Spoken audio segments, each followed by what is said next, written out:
Let's go!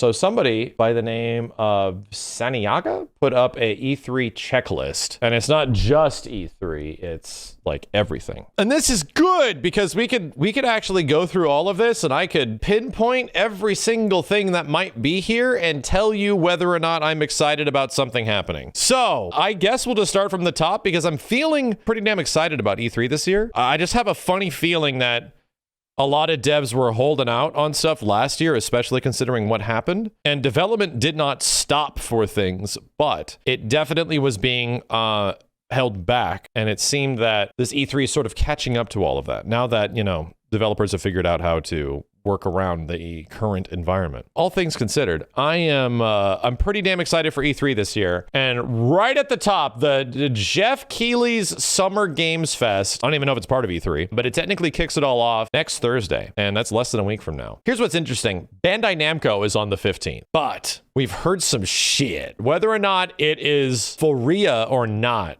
we don't know, but oh, Elden Ring.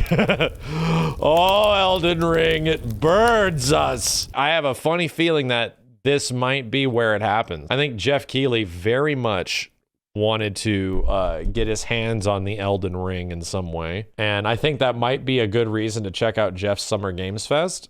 There has been some shit floating around. Some shit. Here is what I will say about the Elden Ring. If this game does not show up at this E3, if Elden Ring is not shown off in the next couple weeks, it never existed. It was never real. That is my huge brain prediction. If it doesn't get shown off here, that's it. That's it. However, I don't think that's going to happen. I think we're seeing Elden Ring at this E3. My next huge ass, thick butted brain prediction, I think it's coming out this year. I don't know why I feel that. I just feel it in my bones. I'm calling it. I like to make stupid predictions, and they might eventually come true, but I don't know, man. Yeah, I chose violence today. I definitely did. Netflix Geek Week and IGN Expo. I am not expecting much from that. Saturday is Guerrilla Collective Wholesome Direct. That's not the Nintendo Direct. Okay, I legit had to look at this and be like, yo, what? And Ubisoft Forward. And then they got Gearbox and Devolver. I don't know if I'm looking forward to anything from these events. Definitely don't care whatever Borderlands thing Gearbox is working on. Apparently, by the way, I think Sony is supposed to be at Summer Games Fest. Is that right? Does anyone have like confirmation of that? With Jeff Keighley at his Summer Games Fest show. That is true. Okay, cool. Let's go back up for a second. What to expect from Sony? 100% getting a release date this year for Horizon 2. Will we see God of War 2? Probably. I'm going to say probably. Will there be anything Bloodborne? No. This is not the show for Bloodborne, and there are no future announcements for Bloodborne at all. I believe that the Sony executives are pissed off that people keep asking for a Bloodborne PC port and keep buying Bloodborne and saying that it's like the greatest game of all time. I think Sony is pissed off. They're sick of it. Stop it, they said, in my mind. They said, stop it. Quit liking Bloodborne. They hate Bloodborne and they hate its fans. So they are trying to get everyone to buy Horizon and God of War. In my mind. Yeah, maybe Final Fantasy 16 will be shown off there. Maybe not, because Square does have some stuff later on. And then Gearbox and Devolver Digital. I think Devolver will be a fun show, but I think we'll very casually be checking out some of these things. And then the big day, Sunday, June 13th. This is arguably the biggest day because Xbox and Bethesda, for the first time since their joint marriage, they became one. They connected at the ass. They're going to be showing off a bunch of stuff. Am I excited about the next Fallout or the next Skyrim or anything like that? I don't know. I would like to see Halo look good and look fun. I would definitely like to see that, but personally invested in anything from Xbox and Bethesda, not currently, actually. Very little that I'm like, oh, this is gonna be sick. Yeah, Perfect Dark would be great to see more on that, but it was just a CG trailer before. We'll see. You know? And then Square Enix, this might be one of my most anticipated events of this entire E3, because number one, Square has Final Fantasy 16, right? They have Forspoken a game about speaking forwardly. But there's also some rumors of some crazy shit, some stuff that has been talked about. Final Fantasy set world Souls-like, made by the Neo devs. And that shit sounds too good to be true for me. If the reason the Neo devs suddenly were like, yep, we're done with Neo, see you later, and seemingly they were also like, yep, we're also not doing a Ninja Gaiden, see you later. It's like, yo, what's going on? Are you gonna go work on Tecmo Bowl? Yeah.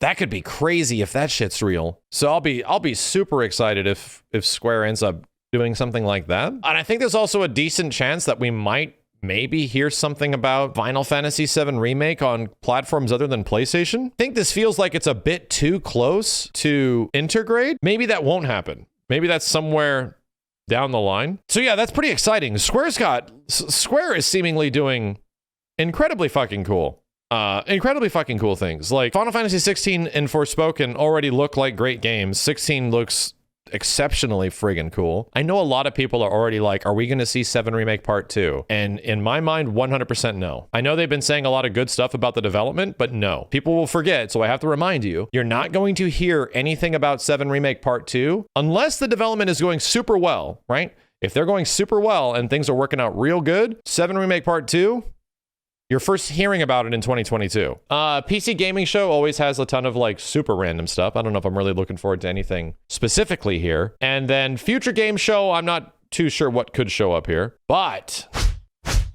there's a little company that works at Warner Brother Games called NetherRealm Studios.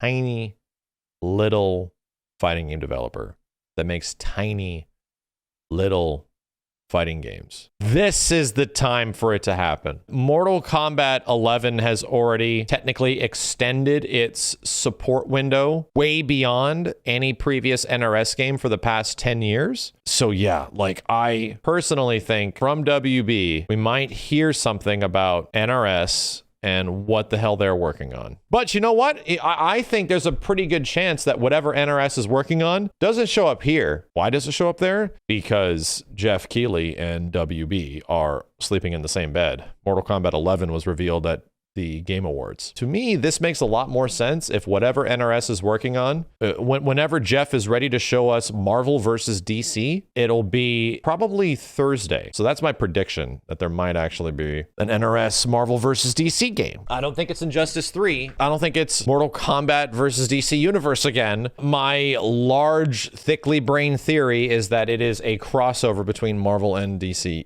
Universe. And then WB Games has a bunch of other stuff that I'm not super, excited about. Some Gotham games with some Superman characters and, there's a Suicide Squad game. Yes, I'm sure that's very exciting too. And then the crazy day that I really don't know what is going to happen or what their plans are. Take-Two and Capcom, Mythical Games, Freedom Games, and Razer. I think a lot of people will probably be super excited about what Take-Two does. But for me, there's not like a lot that I'm personally excited unless they blow my mind. Capcom, though, is a weird one. What the hell is Capcom doing? And the only thing I could really think of that they're ready to show off is possibly Pragmata, because Pragmata was shown, it was actually shown. Yeah, maybe they'll actually save a spot here for friggin' the final Street Fighter V DLC character? I don't know. I really don't know. The thing is, this is a conference style thing. This would not be the place that you would already put existing announced stuff like Akira for Street Fighter V. Like that announcement's been done and it's been done for a hell of a long time, Maybe hearing about another Mega Man game? I don't know, dude. And that's kind of exciting, right? The one thing that I have heard tossed around is a new Phoenix Wright game, What is it? Ace Attorney 7? That would be good. I just would definitely be like, okay, yeah, I get it. We're gonna have to wait another year for some, crazy fighting game thing of some kind. And I'm gonna immediately dash any of your guys' hopes. So what about Street Fighter 6 and what about Marvel? In no way will you be hearing about Street Fighter 6 until Street Fighter V is long done. Street Fighter V is most likely not going to be finished with its content at least until fall. I think if there is something announced for Street Fighter V or Street Fighter at all at this show, it is the announcement / reveal of the final character, and it better be a big fucking deal, man. We've been looking at that silhouette for almost a year. This thing better be a good fucking secret. This bitch ass better not be El Fuerte or Crimson Viper or Abel or some shit. Even if it was Dudley, right? I'd be super happy because, man, they're putting Dudley into a version of Street Fighter that I actually find to be so much better than the previous versions of this version of Street Fighter. But I'd still be disappointed. Like, it feels like it's something else. Like, why wouldn't they just show off who it is? So that's why I think it's like a guest character or some shit, you know? This is why my take on this final character, if it is shown off at some way at E3, is like Kyo Kusanagi. My prediction is that a KOF character is making it into Street Fighter, and a Street Fighter character is making it into KOF. That's my theory. That's why they're holding out. Capcom's a mystery. Yeah, I really don't know what's going to be shown, but I think a good chance of it's going to be Ace Attorney of some kind. I have no idea how long they're going to spend with Take-Two and Capcom. It could just be one trailer for Capcom and they peace out. Moving on, there's a Nintendo Direct and a Treehouse. Nintendo Direct could be sick. We could see something on Metroid, which, I mean, I'm just more curious than anything. There's pretty much going to already be an announced Nintendo Switch Pro by this point. They're actually saving E3 for the showcase of the games that will be available for the Switch Pro and how they will operate. At some point before this, we're probably going to already have the information, if not be pre-ordering Switch Pros, you know? There's a couple of outlying things that are out there that I'm like kind of excited for, and Bayonetta is obviously one, but it's just like, it's been, what, 3 years now? Smash characters? Yeah, they could reveal. I think this definitely would be a good opportunity for them to reveal another Smash character. I don't know who the hell that's going to be. I don't know. Nintendo Direct could be pretty cool this year. I'm kind of excited for this. And then you got Bandai Namco, which always could have some super dope shit. Here's the thing. It was Bandai Namco that does have those anime licensed games, right? They already put out didn't they just, like in the last couple years, make a fighting game with My Hero Academia characters? They've made 2, not Jump Force. Here's what I hope from Bandai Namco. Outside of the Elden Ring. Oh, Elden Ring. I want Dragon Ball FighterZ 2, goddammit. I want Versus game. I think even Sonic Fox and Justin Wong were talking about this on Twitter. Let's get some fucking Versus games, dude. Are we done with Tekken DLC? Are we done? The Polish Prime Minister was the last one? Yeah, I think what I want out of Bandai Namco is Dragon Ball FighterZ 2. I think that would probably make me the happiest. I don't know if I would be nearly as excited with Arc System Works taking on another very popular anime property and Marvel versus Capcoming it like they did with Dragon Ball. DBZ's as big as it gets, you know? This is the shit that people have been wanting in games forever, and they did it, and it was great, right?